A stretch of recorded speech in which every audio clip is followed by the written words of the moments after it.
Spouse బదిలీలకు సంబంధించినటువంటి issue వాళ్ళు live ఉంది. మీరు రండి, వాళ్ళు ఉండండి. స్పౌస్ బదిలీలకు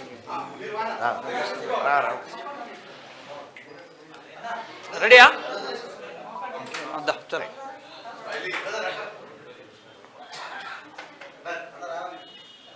అన్న మీరు కూర్చోండి ప్లీజ్. కూర్చోండి ఇక్కడ డిస్టర్బెన్స్ రండి మరి. భరత్ రెడీయా? Camera ready. చెప్పండి సమస్య ఏంటంటే మొన్న 317 ద్వారా 2 సంవత్సరాల క్రితము బదిలీలు అయినాయి సార్. అయితే బదిలీల్లో 19 జిల్లాల స్పౌస్ బదిలీలు ఇచ్చిండ్రు, 13 జిల్లాలకు ఇవ్వలేదు. అయితే ఏంటంటే సిఎస్ సోమేష్ కుమార్ ఉన్నప్పుడు ఈ 13 జిల్లాలను ఎందుకు ఆపిండంటే దీంట్లో సాధ్యం కానివి ఒక 2 జిల్లాలు మాత్రమే ఉన్నాయి. కానీ అన్ని జిల్లాలను ఎందుకు ఆపిండంటే అదే డబ్బులు పెట్టి బ్యాక్ డోర్ నుండి వచ్చే వాళ్ళకి ఆయన ఇచ్చిండనమాట. మా లాంటి స్తోమత లేని వాళ్ళకు, అంటే మాది ఫస్ట్ జనరేషన్ సార్, మా లాంటి వాళ్ళకి మేము అంత ఖర్చు పెట్టుకోలేము. అటువంటిది మాకు ఇప్పుడు 100 కిలోమీటర్ల దూరం చేయడం వల్ల మాకు చాలా అనారోగ్యం ఏర్పడుతుంది. కాబట్టి ప్రభుత్వానికి అసలు అనుకుంటే ఇది సాధ్యం కానిది లేదు. మమ్మల్ని కనీసం డిప్యూటేషన్ ద్వారా మాకు ఒక దూర భారం తగ్గించమని కోరుతున్నాం అంతే తప్ప మాకు ఏదో సిటీలో ఉండాలనో హెచ్ఆర్ఏ ప్లేస్లో ఉండాలనో అసలు కాదు సార్. మేము భర్త ఏ జిల్లాలో ఉన్నాడో ఆ జిల్లాలో ఉంటే ఆ మారుమూల ప్రాంతంలో వెళ్ళి చేయడానికి సిద్ధంగా ఉన్నాము. అంతేగాని మాకు ఇప్పుడు అన్యాయం జరిగిందని మాకు చాలా బాధపడుతున్నాం. భర్త ఒక దగ్గర, భార్య ఒక దగ్గర ఉండి పిల్లల్ని చూసుకోలేక చాలా బాధపడుతున్నాం సార్.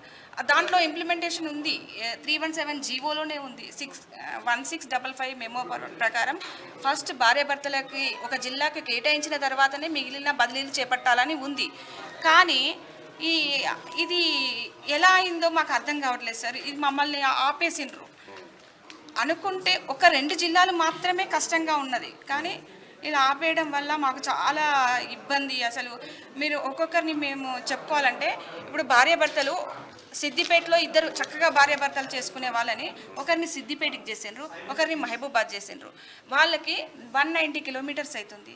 అయితే ఒక పాపను తండ్రి దగ్గర, ఒక పాపను తల్లి దగ్గర ఉంచడము, ఇట్లా వాళ్ళకి తల్లి ప్రేమ దొరకలేకపోతుంది, తండ్రి ప్రేమ దొరకలేకపోతుంది. ఇట్లా బాధపడుతున్నాం సార్.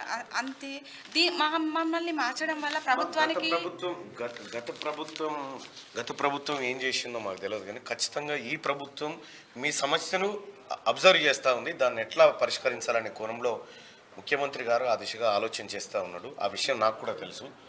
ఎందుకంటే ప్రధానంగా రాష్ట్ర ప్రభుత్వం ముందు కొన్ని ప్రధానమైన సమస్యలు ఉన్నాయి. 41 జీవో కానీ, ఈ 317 కానీ, ఆ తర్వాత ఇంకా పోలీస్ డిపార్ట్మెంట్కి సంబంధించిన సమస్యలు కానీ అవి ముఖ్యమంత్రి గారి ముందు ఉన్నాయి.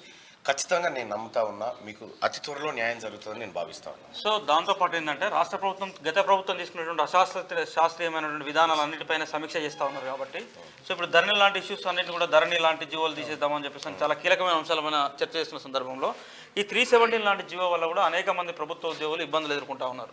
సో ఈ 317 జీవోను రద్దు చేస్తామని అనేక సభల్లో కాంగ్రెస్ పార్టీ కూడా హామీ ఇచ్చి ఉన్నది. కాబట్టి దీనిపైన కూడా వీలైనంత త్వరగా రాబోయేటువంటి 1-2 నెలల్లో, ఎందుకంటే మళ్ళీ పార్లమెంట్ ఎన్నికల నోటిఫికేషన్ తర్వాత ఏప్రిల్ మే తర్వాత స్కూల్ స్టార్ట్ అవుతూ ఉంటాయి మళ్ళీ, ఎందుకంటే ప్రభుత్వ ఉద్యోగులు కాబట్టి వీళ్ళు మే తర్వాత మళ్ళీ నీకు జూన్లో స్కూల్స్ మళ్ళీ రీఓపెన్ అవుతూ ఉంటాయి. ఆ మధ్యలో ట్రాన్స్ఫర్స్ ఇతరత్ర సమస్యలు ఉండే అవకాశం ఉంది. కాబట్టి సో వీలైనంత తొందరగా రాష్ట్ర ప్రభుత్వం ఈ సమస్యను అంటే మార్చ్ లోపు, అసలు మార్చ్ ఏప్రిల్ లోపు నెక్స్ట్ అకాడమిక్ ఇయర్ కల్లా సో ఎక్కడికక్కడ వాళ్ళందరినీ కూడా టీచర్లందరినీ కూడా ఈ 317 జీవో వల్ల నష్టపోయినటువంటి వారందరికీ కూడా న్యాయం చేయాలని చేస్తుందని మనస్ఫూర్తిగా ఆకాంక్షిస్తూ సో క్యూన్యూస్ తరఫున కూడా మేము కూడా రాష్ట్ర ప్రభుత్వానికి రిక్వెస్ట్ చేస్తున్నాం. వీళ్ళ సమస్యను సాధ్యమైనంత త్వరగా పరిష్కారం దిశగా చొరవ చూపాలని కోరుతున్నాం. అర్బన్ జిల్లాలని సోమేష్ కుమార్ గారు అట్లా చెప్పారు సార్.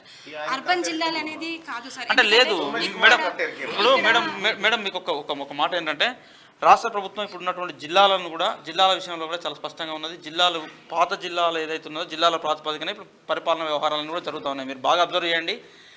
పాత జిల్లాలకే ఇన్ఛార్జ్ మంత్రులను కొనసాగించింది రాష్ట్ర ప్రభుత్వం. కొత్త జిల్లాలు అనేది మేము ఈ ప్రభుత్వం లెక్కలకు తీసుకోలేదు. కేవలం కలెక్టర్లు, ఎస్పీలు, ఇతరాతర వ్యవహారాలు మాత్రం నడుస్తూ ఉన్నాయి. కానీ దానిపైన కూడా నాకు తెలిసి రాబోయే 6 నెలల్లో ఒక నిర్ణయం తీసుకోవచ్చు రాష్ట్ర ప్రభుత్వం. సార్ ఈ 317 జీవో మూలంగానే ఈ సమస్య ఏర్పడింది. అది లేకపోయింటే ఈ సమస్య లేదు.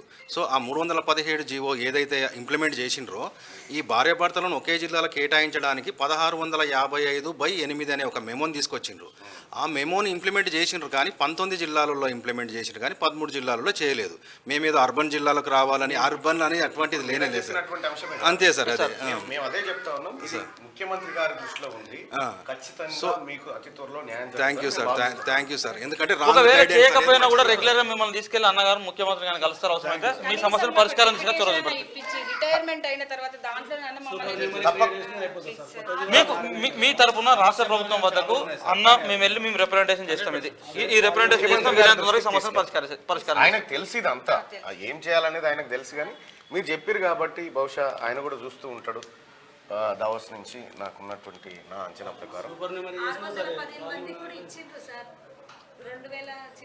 అంటే నేను గత కొంతకాలంగా ఈ సమస్య వింటున్నా. వాళ్ళ కొత్తగా మీకంటే ఎక్కువ సబ్జెక్ట్ వచ్చింది ఇప్పుడు నాకు అట్లా. కాబట్టి అంటే మీరు ఓన్లీ టీచర్లకు సంబంధించిన ఇష్యూస్ మాట్లాడుతూ ఉన్నారు. మేము ఆల్ ఎంప్లాయీస్ కానిస్టేబుల్స్ కానీ ఎంప్లాయీస్ అందరూ సంబంధించింది కాబట్టి మనసు ఒక నిర్ణయం తీసుకున్నప్పుడు వాళ్ళందరూ కూడా మేలు జరగాలి, మేలు జరిగే దిశగానే ఉంటుంది. సో మేము కూడా గవర్నమెంట్ వైపు రిప్రజెంట్ చేస్తాం. Thank you madam. Thank you. నమస్కారం. రైట్. నమస్తే. ఓకే.